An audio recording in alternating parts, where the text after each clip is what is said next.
지난 2월 달에 제가 회장으로 일하는 인간개발연구원이 50주년을 맞았습니다.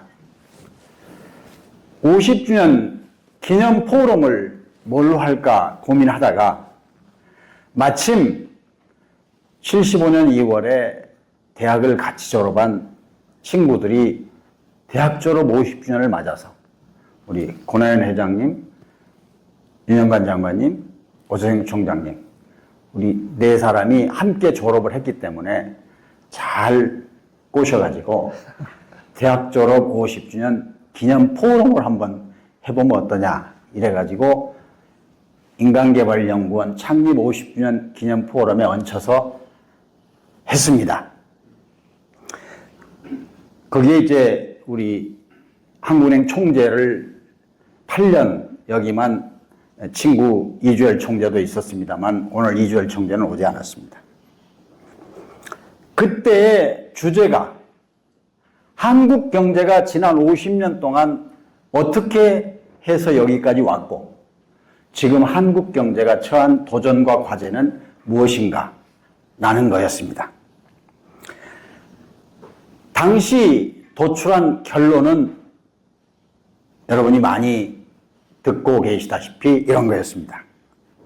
지난 50년 동안의 한국 경제 발전 전략은 선진 기술을 빨리 습득해서 모방하고 개선하는 방식이 잘 통했다는 겁니다.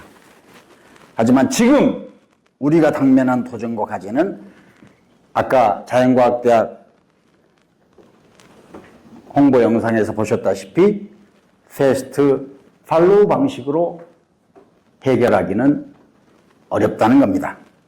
이제는 모방이 아니라 창조, 패스트 팔로우가 아니라 퍼스트 무브 정신으로 무장해야 될 때가 됐다는 것이었습니다. 오늘 권하연 회장님을 모신 북콘서트는 국가 경제라는 앵글이 아니고 기업 경영이라는 앵글에서 어떻게 하면은 기업이 오래 살아남고 성장할 수 있느냐 하는 내용으로 진행하도록 하겠습니다. 권 회장님은 기업을 건축물에 비유해서 말씀을 하십니다. 오래 유지될 건축물을 만들기 위해서는 주춧돌이 튼튼해야 하고 받쳐주는 기둥이 똑바로 세워져야 하듯이 기업도 오래 살아남고 성장하려면 주춧돌에 해당하는 조직, 문화, 거버넌스가 그리고 기둥에 해당하는 리더가 충실해야 된다는 것입니다. 이제부터 질의응답을 시작하겠습니다. 첫 번째 질문입니다. 미래를 대비한 제도는 어떻게 만들어야 할까요? 이렇게 어렵게 질문하면 너무 벙벙하기 때문에 사실 우리 제도 중에 가장 안타까운 게 파지티브 시스템입니다. 정부가 된다고 하는 거는 할 수 있지만 된다고 하지 않은 거는 아무것도 할 수 없는 세상이 이렇게 빨리 나가는데 어떻게 정부가 된다고 하는 규제를 다 미리 하겠습니까? 파지티브 시스템과 네거티브 시스템, 좋은 제도란 현재의 문제를 보완하는 데 그치지 않고 다가올 시대를 대비해야 되는데 가능할까? 이 질문을 먼저 시작하고자 합니다. 저희가 우리나라가 갖고 있는 가장 큰 문제보다 사실 우리나라가 이만큼의 성과를 낸 거는 아마 인류 역사상 기적이라고 생각합니다. 어떻게 보면 과거에 잘못된 점을 잘해서 쉽게 말하면 남의 우리 학교 다닐 때처럼 레포트를 남의 걸 다 보고서 훨씬 좋은 레포트를 만들어서 상위권에 올라온 거거든요. 근데 많은 분들이 지금 거기에 성공의 일종의 착각에 빠진 거죠. 다시 말해서 성공의 자만인가? 취해서 아무것도 안 고치고 있습니다. 그 결과물이 지금 제가 보기에는 우리나라가 매 정권마다 경제 성장이 떨어진, 잠재 성장이 떨어진 이유라고 생각합니다. 왜냐? 우리나라의 사실 포텐셜은 엄청나다고 생각하는데 그렇거든요. 그 원인 중에 대도 중에 뭐 아까 지금 말씀 여러 가지가 있지만 네거티브 포지티브 시스템입니다. 뭐 여러분들이 가서 미국 보면은 안 된다는 것 빼고 다 할 수 있는데 우리는 하려는 것만 하거든요. 쉽게 말하면 우리는 여태까지 모범생을 키우는 시스템이었습니다. 이만큼 왔죠. 근데 새로운 걸 못합니다. 하고 싶어도 여가리 제약되는데 정부뿐만 아니라 기업도 마찬가지고 어쩌면 학교도 마찬가지입니다. 이거를 고치지 않는 한 우리가 소위 말하는 퍼스트 무버 선도국이 될 수 없는데 그거는 누가 하느냐 어차피 사람이 해야 되거든요. 제도가 스스로 고칠 수도 없으니까. 그래서 여러분들이 여기 계신 각기 격지에 있는 여러분들이 어떻게든지 고쳐야 됩니다. 사실 책에도 약간은 언급되어 있지만 네거티브 시스템이 그래도 제일 발달한다는 미국입니다. 일본도 없고요. 유럽도 없습니다. 약합니다. 없는 게. 그렇기 때문에 지금 미국을 제외한 소위 말하는 선진국인 일본, 유럽도 발전을 못하는 겁니다. 이걸 우리 틀을 벗어나야지 우리나라도 새로운 시대에 다시 선도국이 될 수 있을 거라고 생각하고 있습니다. 네. 사람이 중요합니다. 그래서 백마 타고 오는 초인을 기다리고 있습니다. 네, 지금 제도의 기본이 정부가 된다는 건 되고 말 안 했으면 안 되는 게 아니라 원칙적으로 안 된다고 안 했으면 되고 그리고 하다가 잘못되는 것을 지적하는 이런 제도를 네거티브 시스템을 채용을 해야 기본적으로 창조 정신을 발휘할 수 있게 하지 않겠느냐 하는 걸로 시작하겠습니다. 두 번째로 빈대 잡으려다 초가상간 태운다는 걸림돌, 디딤돌 말씀을 하셨어요. 그거에 대해서 한 말씀 부탁드립니다. 지금 그게 일종의 보면 성공의 약간 저주거든요. 우리가 너무 생각을 해서 이제 쉽게 말하면 가진 게 많은 사람들이 생겼습니다. 소위 말하면 기득권이 생긴 거죠. 그렇기 때문에 자기가 얻은 거를 뺏기고 싶은 사람은 사실 본능적으로 아무도 없습니다. 모든 지금 제도를 바꾸려고 그러면 기득권이 양보를 해야 되는데 양보를 안 하니까 자꾸 갈등만 생기는 거거든요. 그럼 뭐 우리나라뿐 아니라 전 세계가 지금 똑같은 일이 그런데 우리는 여기 발전하지 않으면 참 어려운 상황이 어렵지 않습니까? 그래서 디딤돌을 만드는 것도 제가 보기에는 누군가 양보를 해야 된다고 생각해요. 그 첫 번째 단추가 기존에 있는 기득층이죠. 뭐 기업에서는 뭐 오너도 줄 수 있고 정부의 관리를 줄 수 있고 여러 가지가 있는데 지금 한참도 못 나가는 걸 나가고 싶어도 뭐 정부에서 많은 규제 개혁을 한다고 하지만 잘 안 되는 이유는 기존의 기득권이 있어서 그렇거든요. 이런 것들을 아마 리더들이 앉아서 좀 허심탄회하게 얘기도 하고 그걸 고쳐야 됩니다. 기업도 마찬가지입니다. 기업은 제가 이렇게 보면 우리나라 기업이 다 어렵지 않습니까? 몇 개 뭐 어떤 특정 아이템 되게 어려운데 그것도 발전이 더딘 이유는 자기 성공 모델이 계속될 거라고 생각하는 겁니다. 앞으로 그렇지 않습니다. 왜? 중국의 변수가 큰 변수가 나타나는 걸 아직도 간과하고 있다고 생각합니다. 중국은 우리나라로 따지면 약간 특수한 국가지 않습니까? 뭐 뭐든지 할 수 있는 정부의 권력을 그거를 대응하려고 그러면 우리도 새로운 발상을 해야 되는데 자꾸 우리의 모델로 우리가 모범생같이 살면 된다고 하는데 그거는 앞으로 유효하지는 않을 거라고 생각해서 전방위적인 아마 개혁이 필요한데 그 시초가 사실은 사람인데 사람이 누가 될지 그게 걱정됩니다. 그렇지만 기업은 그런 대로 뭐 여러 가지 나라의 규제가 있지만 바꿔야겠는데 제가 안타까운 거는 기업도 아직도 과거의 방식에 잡혀있다 이렇게 생각하고 있습니다. 지금 저는 우리 권 회장님 말씀에 100% 공감하는데요. 중국이라고 하는 우리의 경쟁자는 옛날에 한국 주식회사 코리아 잉크라는 그런 개념으로 총력을 기울여서 발전해 왔는데 중국은 오늘날 차이나 잉크로서 저는 캐피탈리즘, 문의는 커뮤니즘이지만 캐피탈리즘인데 어떤 캐피탈리즘이냐? 스테이트 캐피탈리즘이다. 중국이라는 나라 전체가 중국 주식회사처럼 시진핑 CEO 지위면은 14억 인구가 일사불란하게 움직이는 그런 중국과 우리가 경쟁을 하는 시점에서 지금 권 회장님께서 말씀하신 지적은 전적으로 공감을 하는 바입니다. 이야기가 너무 딱딱하기 때문에 리더로 넘어가서 재미있는 질문을 하나 드리고 영감을 얻고자 합니다.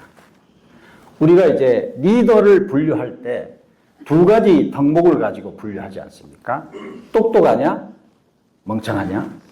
부지런하냐? 게으르냐? 똑똑하고 부지런한 리더가 좋습니까? 똑똑하고 멍청한 리더가 좋습니까? 게으른 부대가 좋습니까? 게으른 멍청한 리더는 제가 아예 빼놓고 둘 중에 어느 게 이 시대에 맞는 리더인지를 여쭤보고 싶습니다. 보통 이제 우리 경기에서 농담처럼 하는 건데요. 옛날에 되게 우리나라 사람들은 그동안에 CEO나 CEO뿐 아니라 각 분야에 고위직에 있던 분들은 되게 똑부죠. 진짜 지식도 많고 열심히 일하고 밤새도록 일합니다. 그만큼 이게 온 건데요. 지금은 어떻게 보면 똑똑하다는 의미의 데피니션을 좀 바꿔야 될 것 같아요. 왜냐하면 이제 인간보다 기계가 지식이 더 많거든요. 옛날에 지식이 많은 사람이 똑똑하다고 얘기합니다. 이제는 똑똑한 사람이 지식은 물론 기본적으로 있어야 되지만 저는 지혜가 많은 사람이 똑똑한 사람이라고 생각합니다. 그 다음에 부지런하고 그냥 부지런한 건 옛날의 데피니션은 몸이 부지런한 거예요. 밤잠 안 자고 주말 쉬지 않고 그렇게 해서 성공한 거니까 그건 맞습니다. 지금은 그렇게 봐야 효율이 별로 안 나오지. 젊은 친구들도 왜 내가 이런 쓸데없는 일을 하냐 이렇게 되기 때문에 지금의 부지런한 거는 머리가 부지런해야 돼요. 육체가 부지런한 게 아니라. 근데 그래서 지금의 제 데피니션 옛날에는 게으르다는 의미를 진짜 릴렉스하는 게 아니라 그냥 놀고 하는 사람이 있겠죠. 그런 게으름이 아니라 육체는 게으르고 머리를 써야 된다. 그래서 새로 만들면 똑똑함과 멍청한 거의 데피니션 정의는 지혜롭냐 지혜롭지 않냐, 부지런하냐 머리를 많이 쓰냐 사고를 많이 하냐 생각을 많이 하는 사람이 부지런한 건데 그래서 많은 사람들이 과거의 똑부가 지금 멍부가 되고 있습니다. 그래서 우리나라가 지금 힘든 겁니다. 지금 우리 권 회장님의 설명을 들으시면서 혹시 해석이 안 될까 봐서 제가 한국어 통역을 하겠습니다. 권 회장님의 비서는 대학 졸업하고 처음에 사장이 됐을 때 비서로 채용을 했는데 몇 년 후에 경영학 박사학위를 논문으로 회장 앞에 내놨습니다. 아니, 삼성전자 사장의 비서가 대학원을 다니면서 경영학 박사를 어떻게 할 수가 있었겠습니까?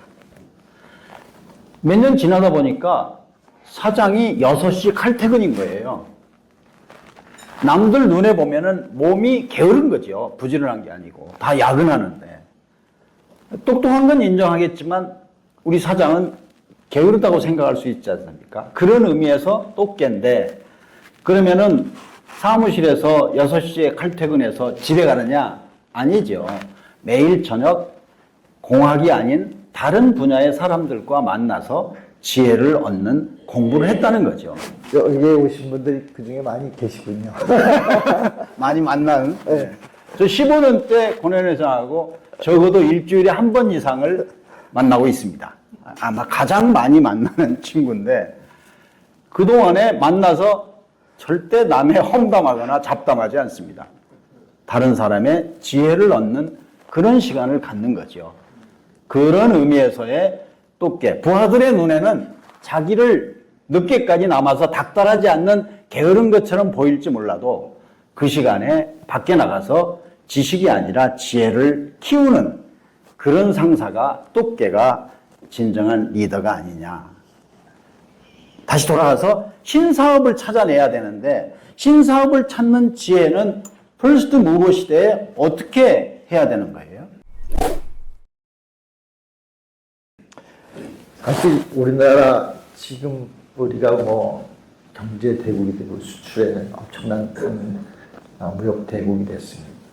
여러분을 보시면 그 하나하나 아이템이나 사업군이 한국에서 만든 건 하나도 없습니다. 반도체도 그렇고 휴대폰도 그렇고 조선, 철강, 화학 사실은 전부 다 선진국에서 유래된 걸 저희들이 와서 카피한 거예요. 그거를 물론 훨씬 값싸게 좋게 만들어서 이만큼 올라온 사실 카피하는 것도 쉬운 일은 아닙니다. 진짜 대단한 일을 했습니다. 아직까지 이런 나라는 없었으니까요. 근데 지금 갑자기 이제 우리가 그런 모델로 뭐 지금도 잘 되는 것처럼 보이지만 상황을 보면은 점점 아마 부가가치는 떨어지고 힘들어지는 게 되는 거죠. 그러니까 퍼스트 무버가 해야 될 건 아까 뭐 우리 이준 국장께서 비디오도 했지만 남이 안 하는 걸 해야 되거든요. 그 기본이 아마 기초기술이 될 수 있고 여러 가지가 있는데 남이 안 하는 거 한다는 건 굉장히 많은 고민과 사고를 해야 되는데 지금 문제가 되는 거는 아직도 그렇게 못하고 있다는 거예요. 기업으로 따지면 유능한 인재들은 많지만 생각할 시간이 없어요. 왜? 상사들이 자꾸 옛날의 모델을 포싱을 하니까 찾아서 미팅하고 회의하고 자료 준비하고 뭐 하라고 지시하고 관리가 아직까지도 우리나라 기업의 일상입니다. 새로운 걸 하려고 그러면 제가 보기에는 지금부터 아까 말한 대로 조금 시간의 여유가 있어야 되죠.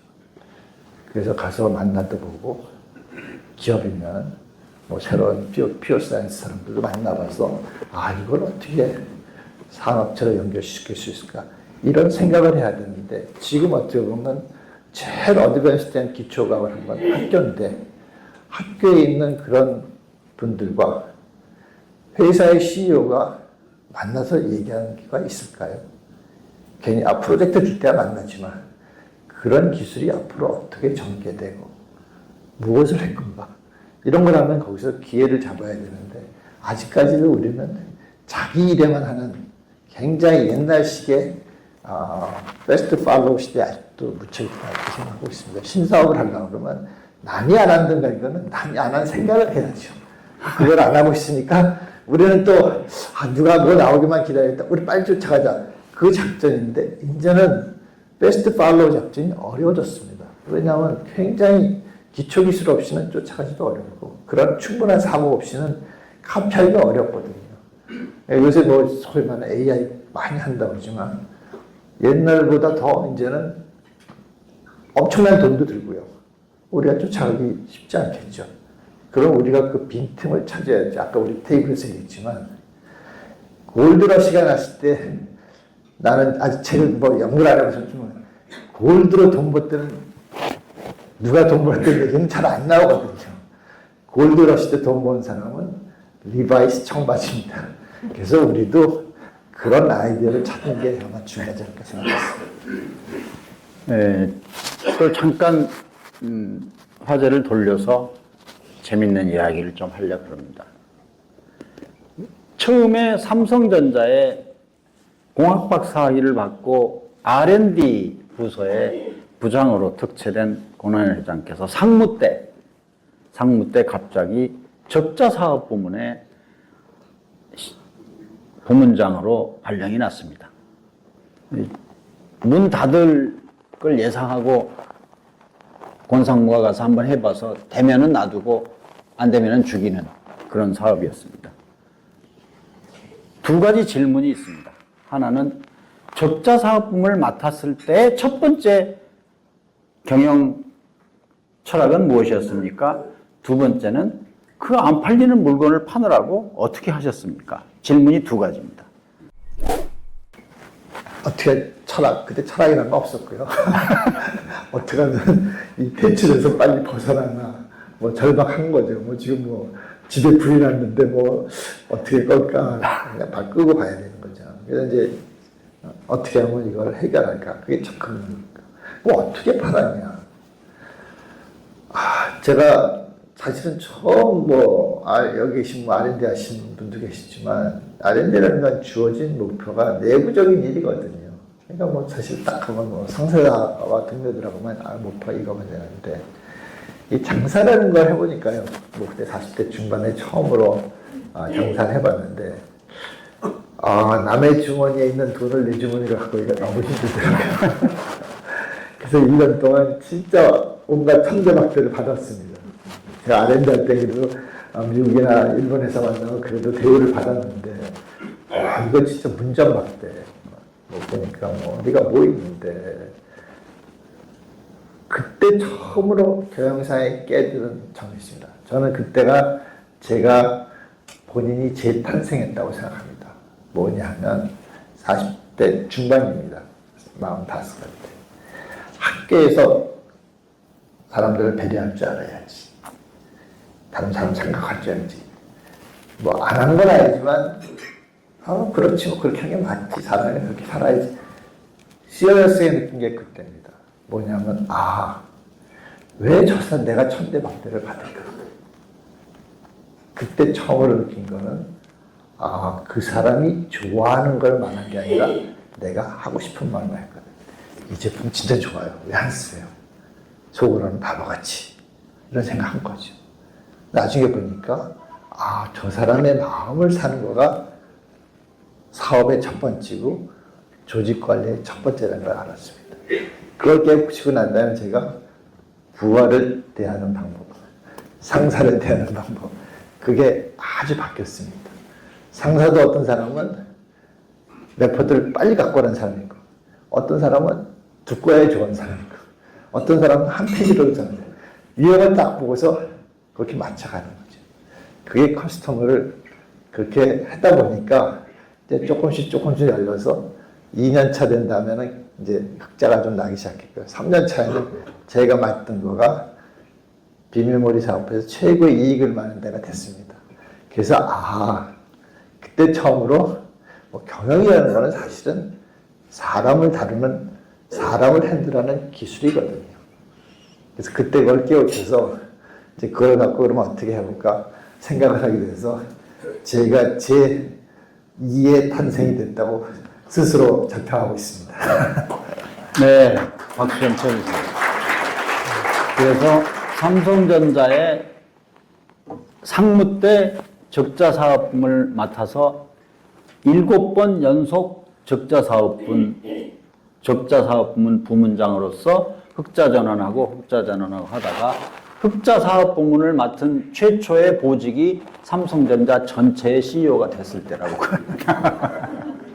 그래서 적자 사업 부문 변신의 아주 귀재가 됐습니다. 연결해서 재밌는 건데요. 우리가 스타트업 이 멘토링을 많이 하는데 너 누구한테 파느냐 하는 게 중요하다.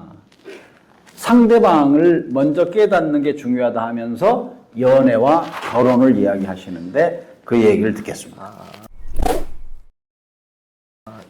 제가 항상 책에 나중에 써있겠지만 이런 게 있습니다.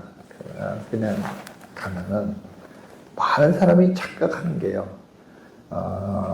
그 책 내용을 그대로 옮기면 B2C 사업과 B2B는 다른 겁니다. 많은 사람이 착각이 내가 기술이 좋으면 내 제품이 멋있으면 잘 팔릴 거라고 착각을 합니다. 그래서 제가 이제 우리 스타트업이나 창업하는 사람들이 B2C 사업은 그러니까 비즈니스 투 커스터머는 진짜 제품만 좋으면 됩니다. 어쩌면 제품이 나빠도 마케팅제를 팔 수가 있어요. 불특정 다수한테 파는 거기 때문에. 그래서 B2C를 그래서 또 저는 비유를 많이 하기 때문에 B2C 사업은 데이트하는 거하고 똑같습니다. 데이트는 오늘 파트너 만났다가 다음 달에 다음 파트너 만나도 누가 아무 말 안 합니다. 저는 재주가 좋네. 이렇게 얘기하거든요. 그래서 또 쓰는 사람도 보니까 저 이렇게 서로 바꾸면 B2C, 그러니까 애플폰 받다가 삼성으로 왔다, 삼성 가다가 다시 애플로 왔다 갔다 해도 누가 모르는 사람 아무도 없어요. B2B 사업은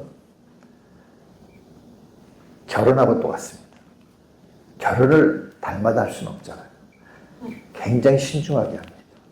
저 친구가 파트너가 과연 실력이 있을까? 그 다음에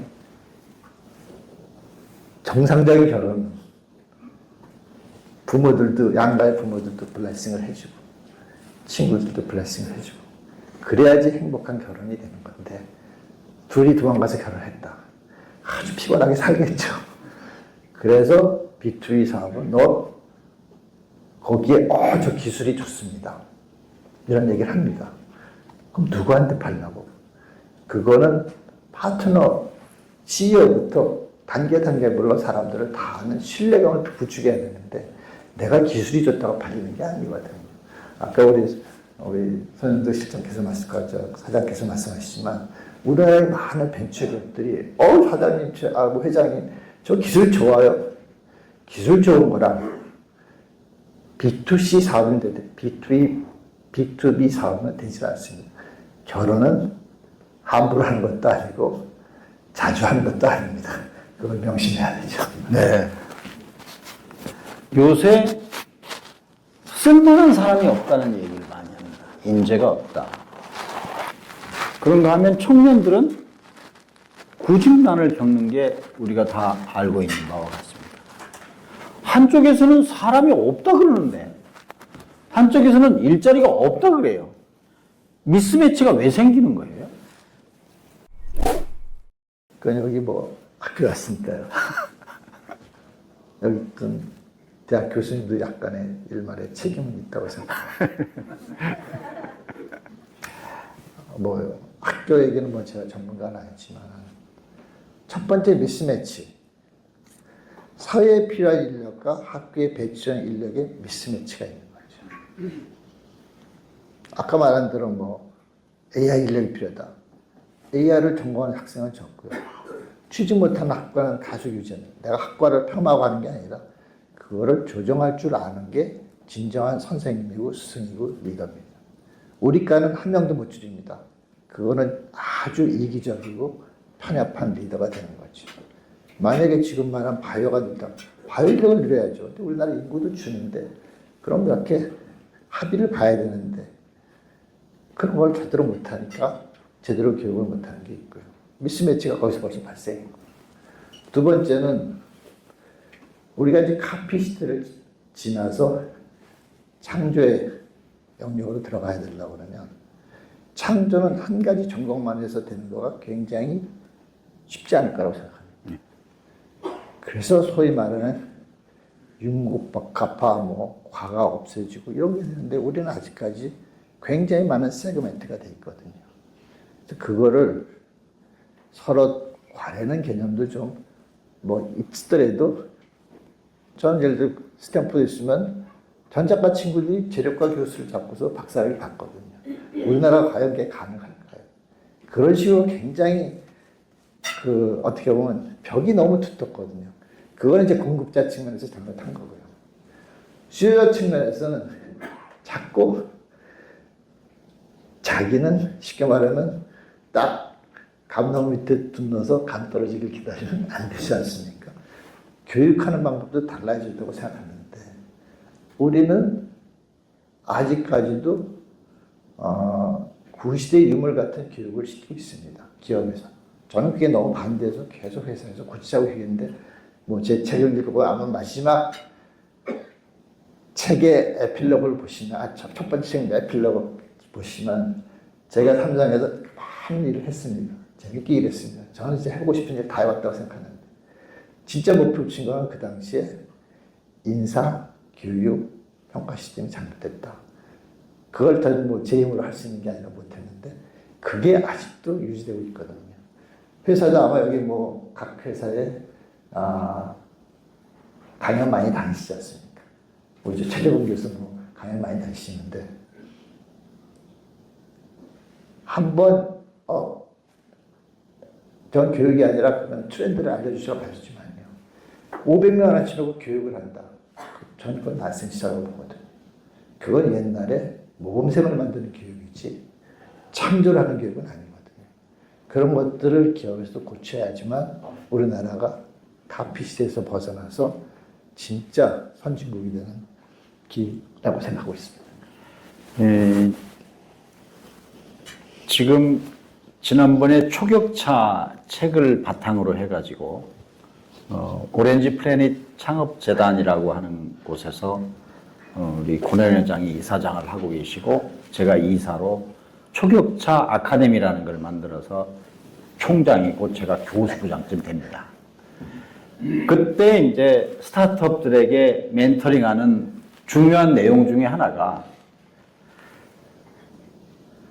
첫 번째 입사자도 감동하는 회사를 해야 인재가 떠나지 않는다. 그런 말씀을 전하거든요. 무슨 뜻이에요?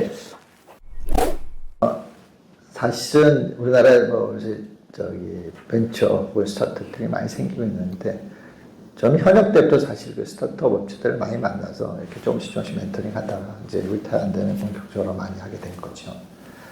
근데 여러분 아시겠지만 우리나라 벤처 기업 중에서 글로벌 컴퍼니가 된 회사들이 그렇게 많지는 않거든요. 왜 그러냐? 그래서 타겟팅도 국내향이 많지만 두 번째는 딜리버하는 메시지가 좀 약해요.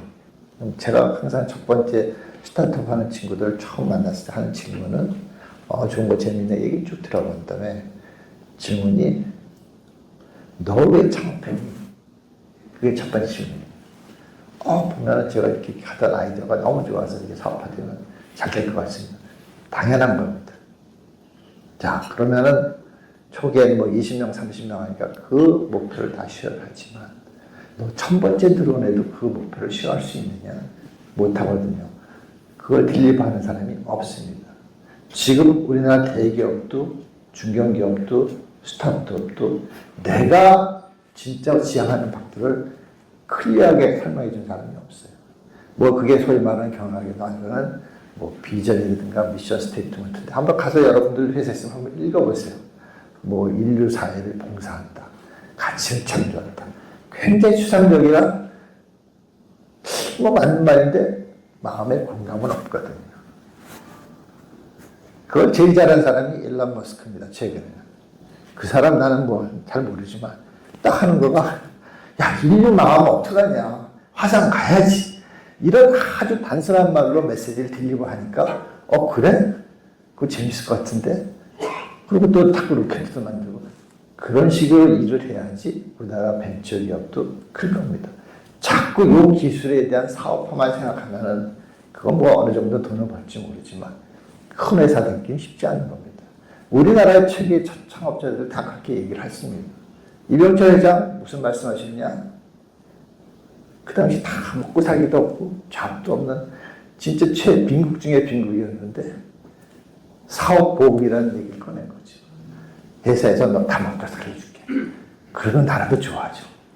그러니까 마음에 감동을 받아서 삼성에 입사한 사람들이 진짜 뭐 불철주야 이래서 지금의 삼성을 만들었다고 생각합니다.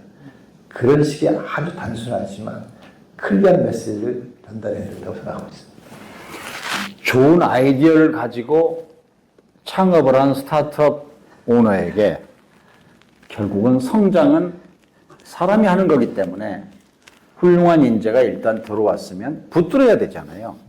그럼 사람을 붙들기 위해서는 그 사람이 원하는 게 뭔지를 해야 되는데 뭐예요 그게? 뭐 사람마다 다르겠죠. 제가 이제 창업자들이랑 얘기하는 것들 책을 쓴 내용인데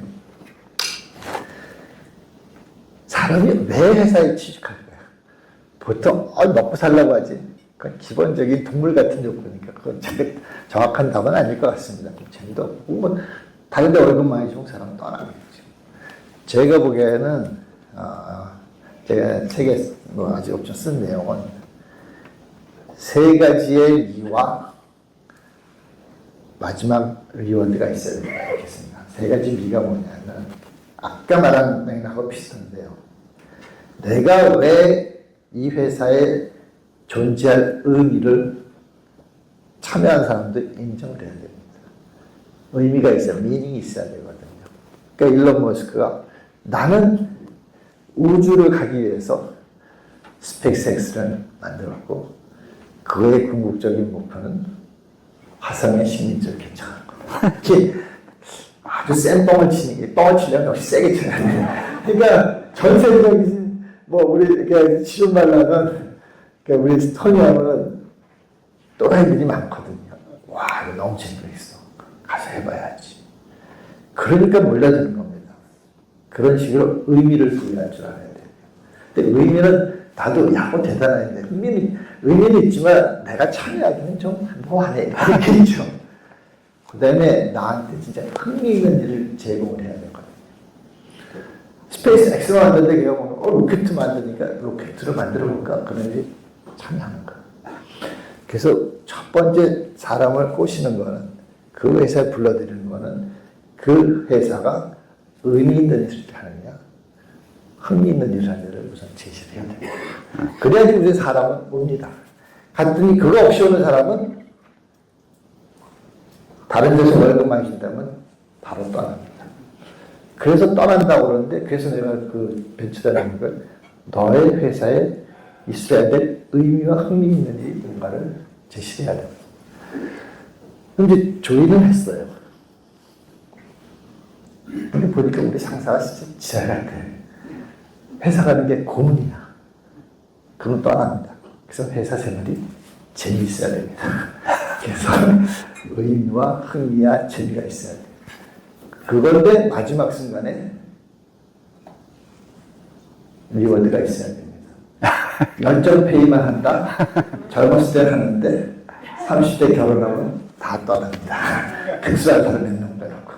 그래서 세 가지의 미와 마지막에 리워드가 주어질 적에 그 인재들은 안 떠납니다. 세 가지 중에 하나만 결혼해도 회사는 떠납니다. 그래서 산미를 이제 책에다가 주장을 하셨더라고요. 제가 우리 권혜연 회장님 책을 이 드래프트로 제일 먼저 읽은 사람입니다. 예. 아니 첫 번째 독자는 사모님이라 그러고요. 두 번째 독자로 제가 읽었습니다. 예, 지난 주말에 다 읽고 어저께 나가서 정리를 했습니다. 오늘 하려고.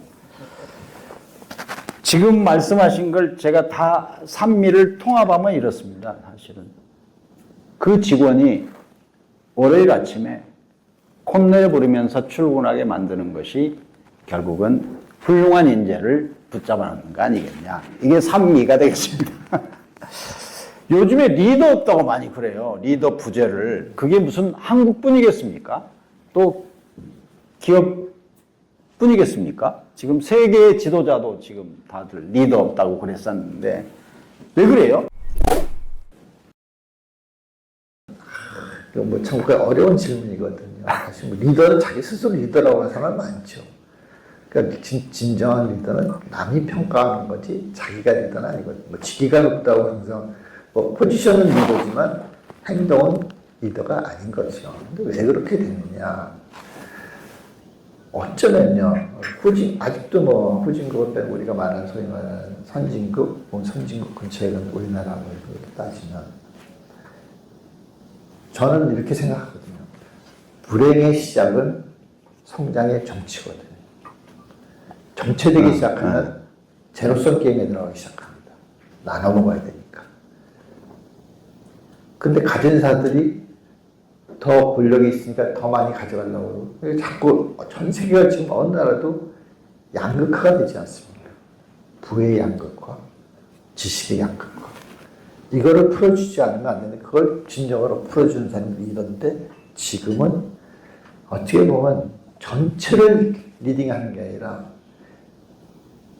어떤 포션의 리더가 되면 된다고 생각하니까 약간의 자꾸 모든 각 나라가 파퓰리즘으로 들어갈 수가 없죠. 그 파퓰리즘을 그래서 제가 보기엔 자꾸 내가 백마 타고 있는 초인을 기다려야 되는데 전체를 나오는 게 아니라 나의 편만 나오는 리더만 생기거든요. 그건 리더가 아니라 삶이 리더죠. 솔직히 말해서. 그래서 지금 우리가 그거는 어떻게 해요? 우리 뭐 국민들이나 학교 나오면 다 똑같습니다. 뭐 사장도 마찬가지입니다. 왜 그럼 유능한 진짜 리더가 회사의 CEO가 되지 않을까? 이게 제가 책 쓴 주제 중에 하나라고 보시면 됩니다. 왜 CEO를 잘 못 뽑을까?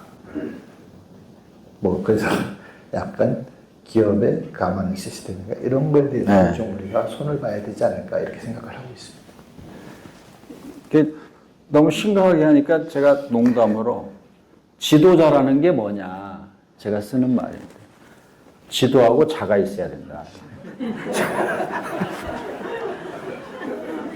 근데 사실 리더라는 거는 따지고 보면요.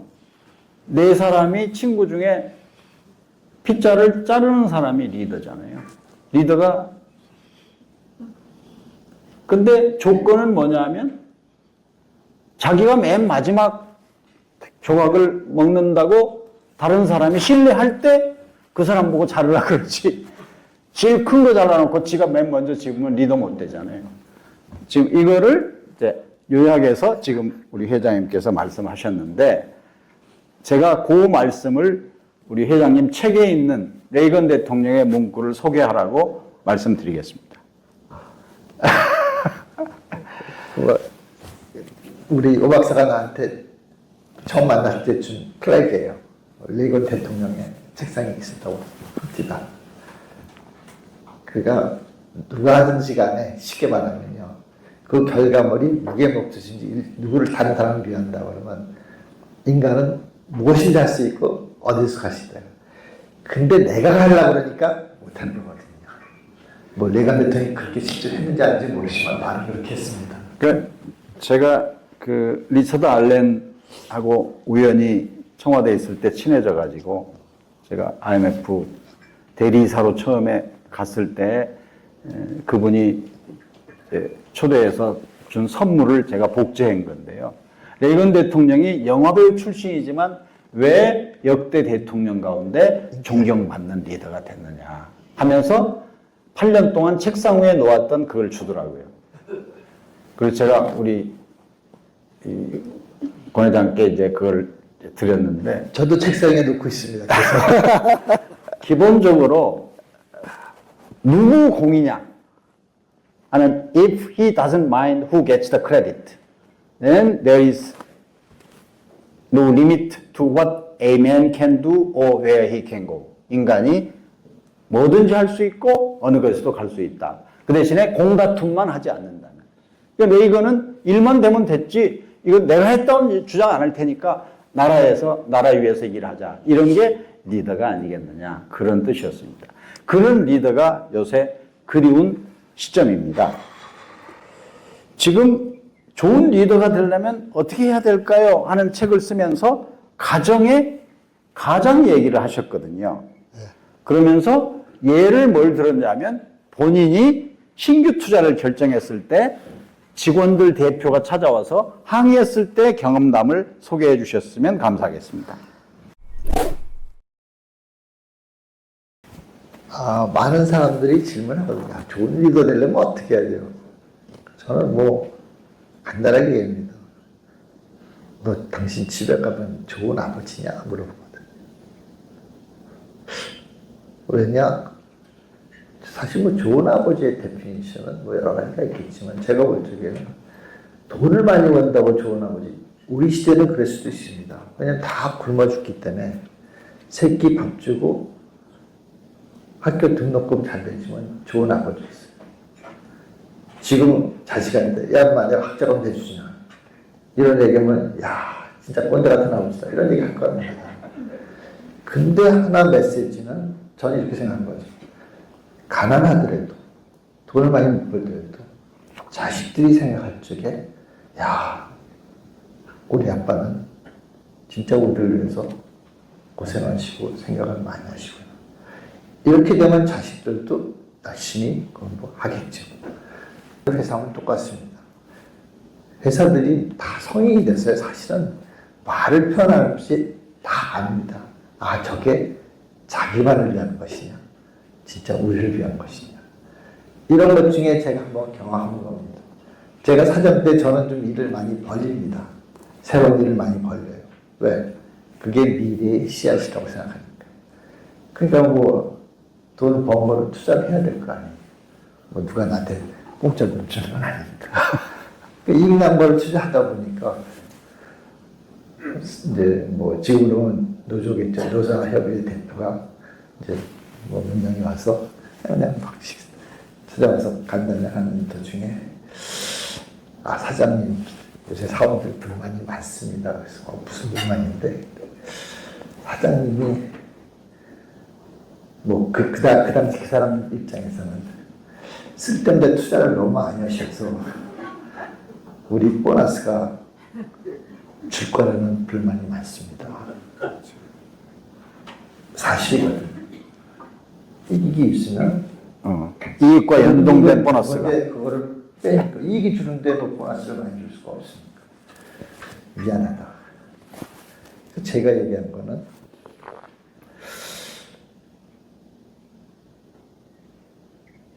오늘부터 있잖아. 당신하고 나하고 누가 회사 오래 다닐 것 같아? 물어봤어요. 나 사장, 저 사람은 사장 됐으니까 뭐 한 3, 4년이면 없어지겠지. 근데 자기는 대리급인데 앞으로 20년 더 되면 자기네들이 당연히 저희들이 더 오래 다니지 않겠습니까? 그러면 내가 이익을 몇 천억을 더 냈으면 회장님도 칭찬받아. 우리 삼성그룹 사장 나가면 나도 더 폼 잡고 다녔었는데 내가 그거를 왜 포기했을까? 내가 정신병자도 아닌데 다 여러분들 위해서 하는 거. 미래를 위해서 투자하는 거. 지금은 힘들지만 5년 후에는 뭐 먹고 살래. 들어보니까 또 그럴듯하게 들렸던 모양입니다. 근데 몇 년 지나서 그런 것들이 자꾸 가시적인 성과가 나니까 직원들한테 크레딧을 받는 거지. 아, 저 사람은 진짜 자기 텀즈에 아까 말한 레거만하고 똑같아. 자기 텀에 모든 걸 맥시멈으로 끌어다기 위해서 자기의 이익을 맥시마이즈 하는 게 아니라 우리를 위해서 조금 희생을 하는구나. 가정하고 똑같습니다. 그런 부모가 돼야지 직원들이 따라주고 훨씬 일을 열심히 합니다. 그냥 야 임마 열심히 해. 그러면 열심히 하겠죠. 왜? 속으로는 욕하면서. 제가 보기에는 마음으로 행동으로 서포트할 적에 진정으로 좋은 리더가 되고 좋은 결과가 나오는 거거든요. 근데 그거를 자꾸 in my terms 내 톤에 다 해보겠다고. 그게 내가 보기엔 지금 모든 우리나라 각 나라의 지도자들의 한계라고 생각하고 있습니다. 지금 전문 경영인의 한계가 결국은 내 임기 중에 실적을 많이 내야 칭찬도 받고 임기 연장 가능성도 있고 보너스도 생기고 그러는데 누군가는 내 임기 중에 열매가 나오지 않더라도 미래에 열매가 나올 투자를 결정했을 때 진정한 의미의 리더가 아니겠느냐 그런 말씀이었습니다.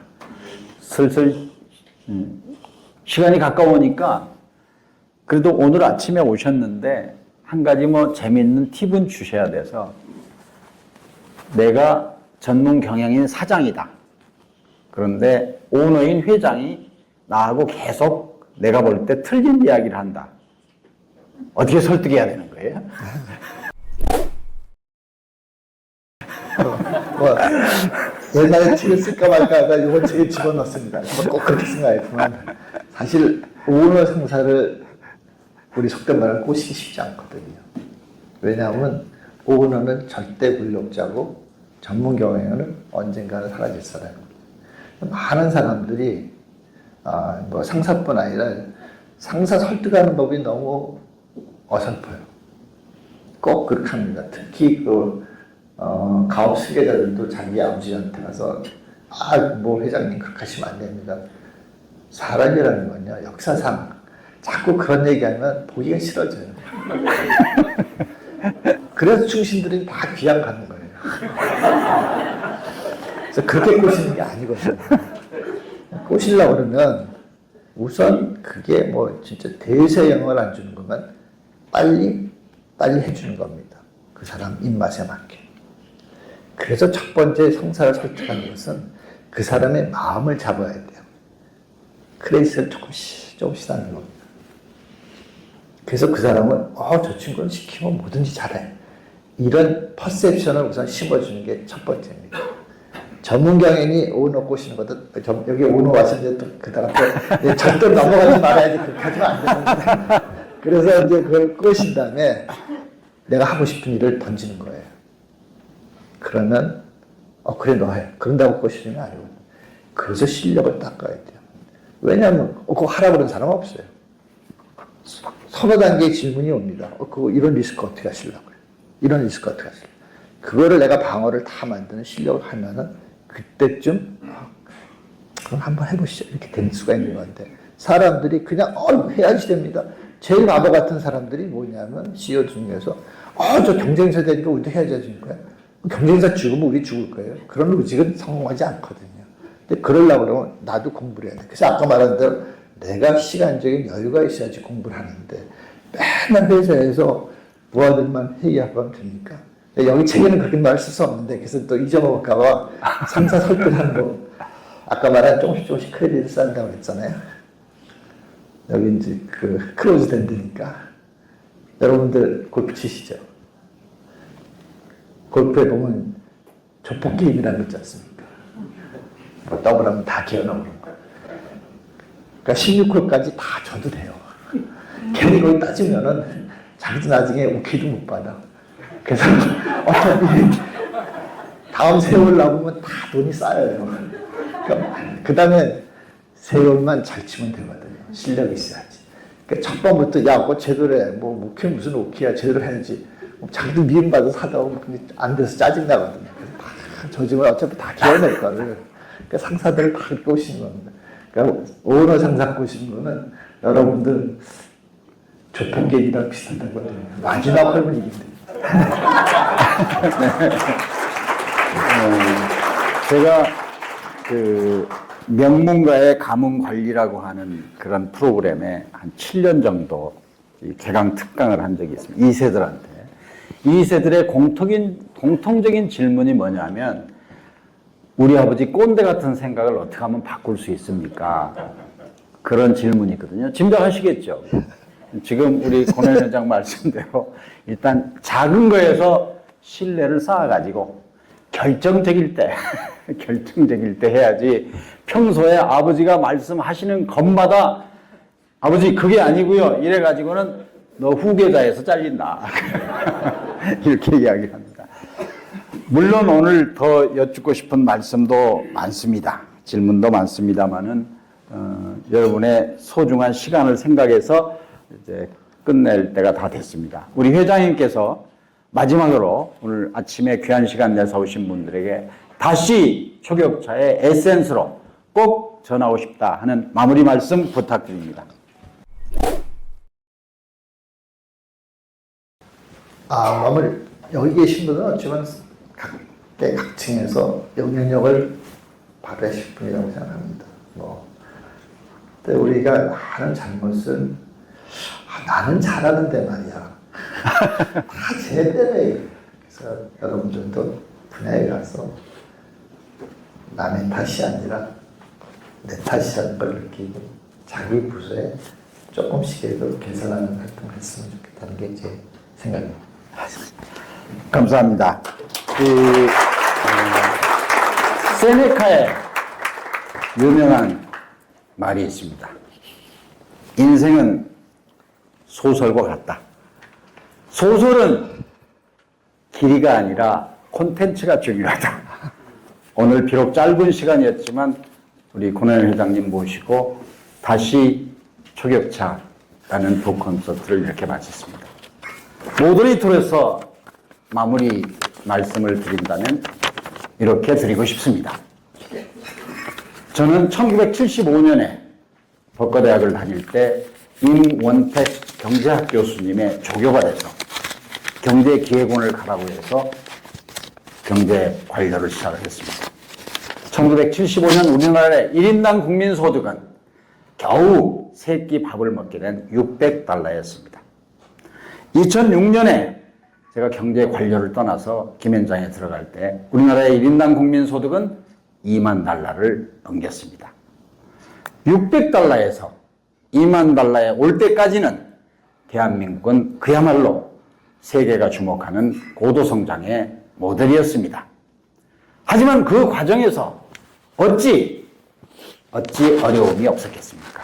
이 선배들은 다 앞에 놓인 걸림돌을 걸려넘어지는 대신에 딛고 일어서는 디딤돌 삼아서 이제 3만 5천 달러가 넘는 대한민국이 됐다고 생각합니다.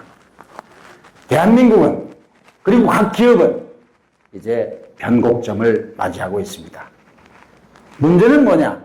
우리 앞에 놓인 걸림돌을 걸려넘어지는 걸림돌이 아니라 딛고 일어서는 디딤돌을 만들어서 우리 나라가, 내 기업이, 우리 사회가 한 걸음 더 선진 도상국에서 도상을 뺀 진정한 선진국으로 거듭나는 그런 사회가 되는데 오늘 아침 권혜연 회장님을 모신 다시 초격차 북콘서트가 도움이 되셨기를 기도합니다. 처음부터 일찍 오셔서 끝까지 북콘서트를 경청해 주신 참가자 여러분 한 분 한 분께 진심으로 감사드리면서 오늘 북콘서트를 모두 마치겠습니다. 감사합니다.